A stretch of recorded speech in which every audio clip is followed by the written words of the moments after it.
Olá, meus queridos alunos do sétimo ano. Aqui quem vos fala é o professor Daniel Gama, professor de Cidadania Moral e Ética. Lembrando a vocês que acabaram as férias, mas o isolamento social continua e, portanto, vamos continuar desta forma. Agora com videoaula. Eu na minha casa e vocês aí para a gente poder avançar nos conteúdos de cidadania moral e ética. Que vem com o seu terceiro assunto com o tema as três peneiras do homem, que é verdade, bondade e utilidade. Para vocês poderem entender primeiro o que é peneira, é que geralmente a peneira ela é algo que você filtra as coisas que tem de bom e de ruim. Toda e qualquer informação que você aprende na sua vida, você tem que passar por uma peneira. O que é essa peneira? Essa peneira ao qual o assunto vai tratar é justamente você usar o senso crítico, né? Ao analisar todas as informações que chegam até ti, toda a informação que te é passado, e aí tu faz uma análise, uma reflexão e depois uma ação em cima do que te ensino, certo? Mas vocês vão aprender um pouquinho mais adiante quando nós continuarmos passando os slides. Para isso, o professor separou os conceitos. Como nós vamos trabalhar com a ideia de verdade, bondade e utilidade, foi necessário que eu pegasse e pesquisasse os conceitos. O que é o conceito de verdade? É a ausência de mentira, tá? É também a afirmação do que é correto, ou seja, do que é seguramente certo e está coeso dentro da realidade apresentada. Quando eu falo de verdade, né, ou falo da minha verdade, do que eu tenho por verdade, eu tenho que estar atento a estas informações. Se a verdade que eu falo, seja ela comportamental, seja ela de crença, seja ela no que você acredite, ela tem que estar atrelada à certeza, né? E ela vai ter que estar também atrelada à coesão. O que é essa coesão? Se eu falo para vocês que vocês devem respeitar pai e mãe, é sinal que eu, enquanto professor, enquanto filho, também respeito pai e mãe. Então, eu posso falar desta verdade, o que eu tenho por verdade, né? Que é necessário que se respeite pai e mãe. Um exemplo para vocês entenderem. Prático, tá? E aí nós temos o segundo conceito dessa peneira, que é a bondade. O que é a bondade? O conceito de bondade é uma qualidade de quem tem a alma nobre e generosidade. É naturalmente inclinado a fazer o bem. Então, é muito difícil você falar de bondade se você não age pela bondade, certo? Vocês têm que estar bem atentos nisso. Por quê? Quem é bondoso geralmente age com a bondade e também tem a generosidade consigo. Que o que é a generosidade? O ato de perdoar alguém é o ato de você ser generoso também, tá? E o terceiro conceito que é a utilidade. A utilidade, o conceito dela diz o quê? É o substantivo que significa a qualidade de útil de alguma coisa ou alguém. E é um sinônimo de préstimo ou vantagem.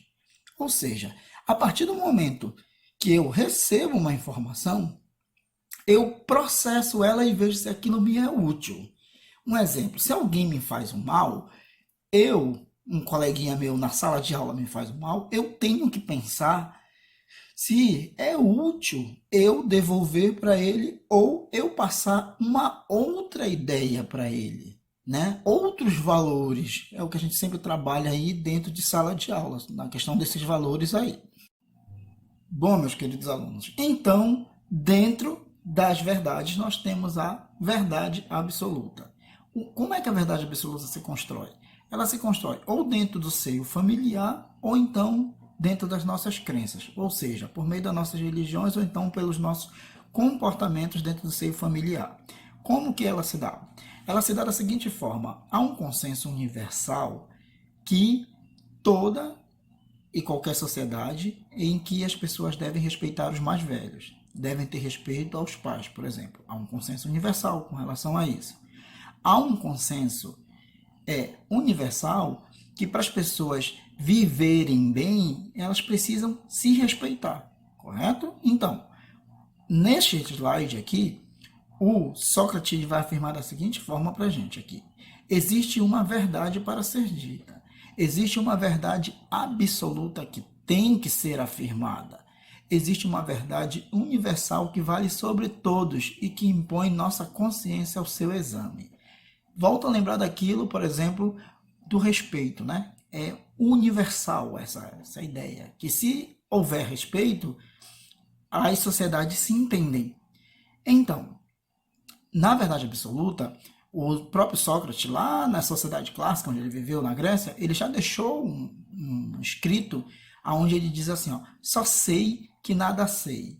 E uma outra fala dele conhece a ti mesmo para então descobrir a verdade. O que Sócrates quer dizer com isso?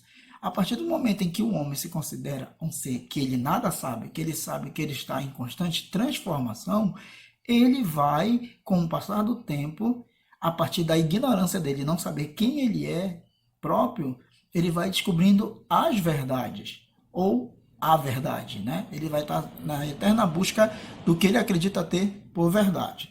Mas aí nós temos mais um outro tipo de verdade que se contrapõe à verdade absoluta, que é a verdade relativa. Geralmente ela é aplicada nas universidades, nos campos acadêmicos. Por quê? Porque geralmente nos campos acadêmicos não existe uma verdade fechada, tá? Existe sempre uma mudança de pensamento, porque muitas vezes novos estudos concluem-se que um remédio não serve mais, novos estudos conclui-se que não existiam só X quantidades de povos que viviam na Amazônia, mas sim agora são milhões, né? Então ela vai mudando. Então a gente nunca fecha essa verdade como verdade absoluta, tá? Ou seja, ela é relativa, ela vai mudando conforme os consensos dos estudiosos. Tanto que nesse slide, da verdade relativa, ele diz da seguinte forma: a tese de que a verdade é relativa é muito popular na academia, principalmente entre os estudantes da assim chamada ciências humanas, que é no qual inclui história, geografia, sociologia e outras da casa de humanas, em oposição à tese da crença, ou seja, da base absoluta que se dá no seio familiar ou religioso, como eu já havia dito a vocês. Aqui nós temos, por exemplo, uma imagem que ela é interessante, que mostra um conflito entre verdades na Idade Média, né? Então, assim, essas imagens aqui elas mostram o Tribunal da Santa Inquisição. O que era o Tribunal da Santa Inquisição?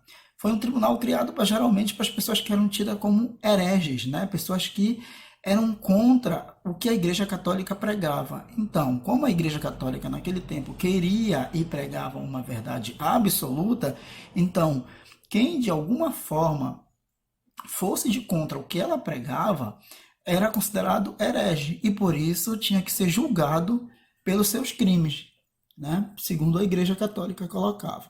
Aí nós vamos avançar aqui. A importância da bondade, gente. Praticar a bondade beneficia o nosso cérebro. Nenhum ato de bondade como perdoar, orar pelos enfermos, lutar pelo bem comum de todos, fazer caridade, lutar pelo meio ambiente, lutar pelas liberdades individuais e coletivas, por menor que sejam nossos atos, nunca será perda de tempo. Então, fica aí a coisa mais interessante, né? Que é para você refletir nessa questão da bondade, porque a bondade, ela vem da pessoa que tem e que prega e que vive essa bondade também. Tá aí uns exemplos de filósofos que vão se destacar que pregaram a bondade. Nós temos aqui o Averroes e o Santo Agostinho. Tanto que o Santo Agostinho, ele pregava a predestinação, né? Onde ele afirmava que todos nós já viemos predestinados a passarmos por determinadas situações na vida. Mas o Averroes, a partir do momento que ele teve o conhecimento e os estudos, ele passou a conviver com outras religiões além da religião cristã, ele já veio pregando a ideia de um consenso entre religião e filosofia. Olha que bacana, né? Quando a gente vê que não é nenhum ponto nem o outro tentando se sobrepor. E aí fica essas duas imagens que é super interessante, tanto de Santo Agostinho quanto Averroes. Como utilizar o conhecimento para o crescimento humano? Gente, não tem erro. É respeito às tradições e crenças do outro, tá? Acima de tudo, respeito à democracia, que é a liberdade de ideia, procurar adquirir novos conhecimentos sempre, já dizia Sócrates lá nos primeiros slides, né? Procurar usar seu conhecimento para fazer sempre o bem na sociedade em geral e usar o senso crítico sempre para você poder estar sempre em busca de novas verdades. Sendo assim, nós vamos avançar mais um pouquinho e aí eu deixei para vocês um exercício com 5 questões que vocês irão me entregar no retorno das aulas, beleza? Um abraço a todos e até nossa próxima aula.